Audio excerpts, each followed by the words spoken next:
सबको praise the Lord. आप सब कैसे हैं? उम्मीद करता हूँ आप सब बहुत ही अच्छे होंगे। आइए मैं आपसे एक बात करता हूँ जो यीशु मसीह का क्रूसीकरण में और दो लोग भी शामिल थे, यानी दो डाकू भी शामिल थे। हम देखते हैं लूका रचित सुसमाचार उसका 23 अध्याय 39 यानी 39 पद से लेकर आगे 43 यानी 43 पद यदि हम इसमें पढ़ते हैं तो यहाँ पर दो कुकर्मियों को यीशु मसीह के दाएं बाएं टांग दिया जाता है, यानी क्रूस में चढ़ाया जाता है।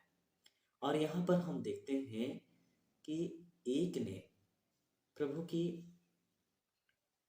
ठट्ठा उड़ाता है, उससे कहता है तू तो मसीह है, तेरे पास तो इतनी सामर्थ और शक्ति है, यदि तू चाहे तो मुझे अपने आप को तू बचा ले, ऐसी शक्ति तेरे पास है।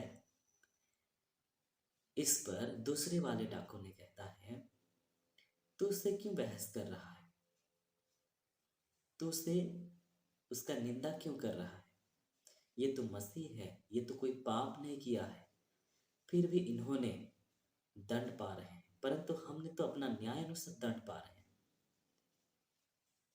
मेरे प्रियो, यहाँ पर हम दो डाकुओं को देख रहे हैं, जो एक जो निंदा कर रहा है और एक अपने पाप को स्वीकार कर रहा है।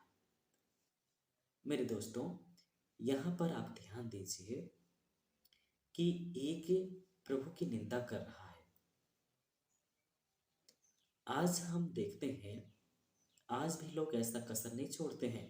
जो लोग प्रभु के पीछे चलते हैं, उसकी सच्चाई में चलते हैं, जब उनके जीवन में इस तरह से संकट या संघर्ष को फेस करना होता है, जब उनके जीवन में दुख आते हैं, तकलीफें आते हैं, इस तरह के संकटें आती हैं, जैसे यीशु मसीह के जीवन में आया, उन्हें न्याय को सहन करनी पड़ी, दुखों को सहन करना पड़ा, उन्हें कोड़े मार खानी पड़ी। उसी तरह जब विश्वासियों के जीवन में जब वे सच्चाई के साथ चलते हैं, तो इस तरह से जब दुख तकलीफें आते हैं, तो लोग इस तरह कहने से नहीं छोड़ते कि वो देखिए जो परमेश्वर को कितना मानता है, कितना धर्मी व्यक्ति है, वो दिन रात प्रार्थना करता है, और देखिए उनके जीवन में कैसी हालात है, कैसी तकलीफें हैं। कहाँ गया उनका प्रभु, कहाँ गया उनका सामर्थ जो चिल्ला रहा था।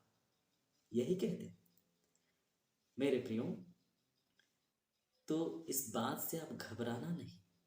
तकलीफें यीशु मसीह को देखिए, यीशु मसीह उन्हीं का पाप को क्षमा करने के लिए वहां पर दंड पा रहा है, उन्हें बचा ही रहा है, पर वो उसको समझ ही नहीं पा रहा। आज भी लोग यीशु मसीह को समझ ही नहीं पाएंगे, उनके लोगों को समझ ही नहीं पाएंगे, क्योंकि यीशु मसीह आत्मिक राज्य का राजा था, और हम भी जो विश्वासी हैं, सब कोई उस आत्मिक राज्य के प्रिय लोग हैं। इसलिए उनको समझने के लिए आत्मिक आंखें चाहिए,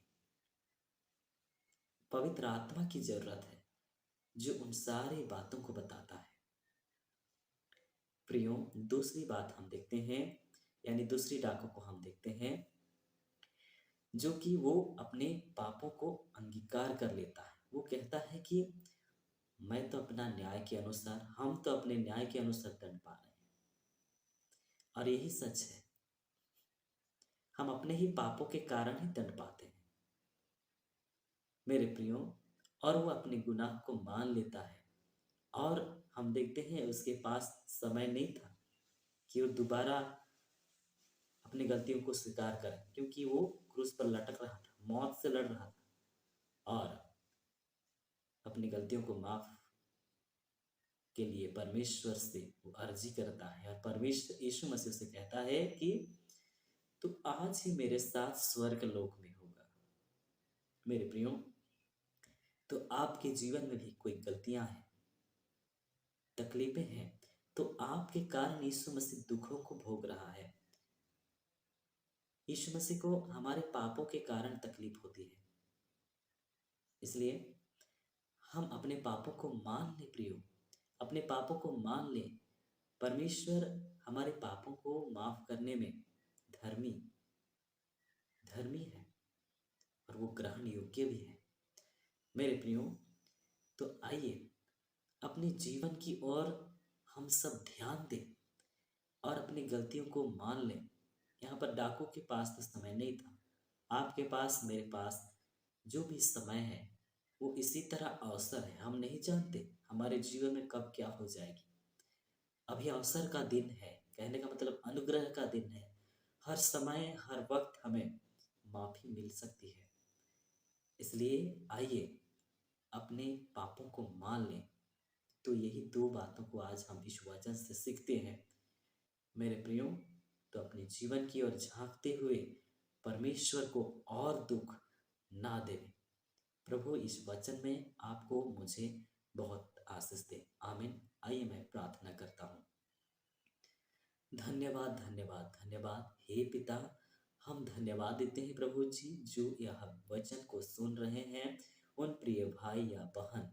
हे पिता, उनको आशीष दे। उनके और मेरे मेरे सबके गुनाहों को तू माफ किया है। निश्चय हे पिता, अपने लोगों से अब तक के जीवन में हमने जो कुछ भी अपराध किए हैं, यीशु हमें माफी दे। हे पिता, हम और आपको अधिक कष्ट ना दें।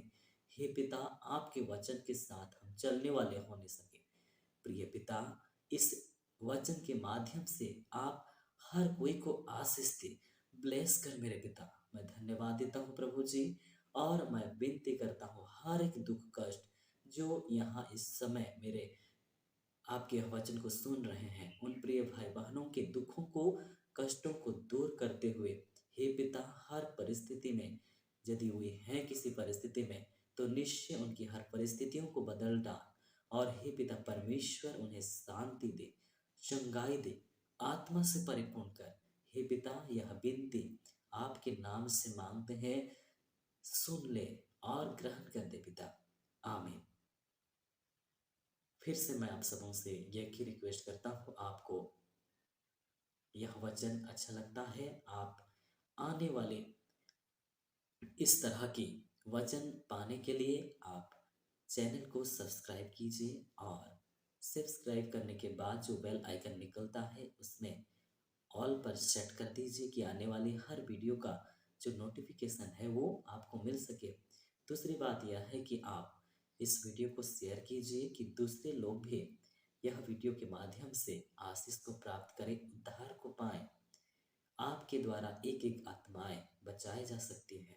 यह कार्य को करें और लाइक और कमेंट करना ना भूलें, ताकि हम और भी बेहतर आपके लिए संदेशों को लेकर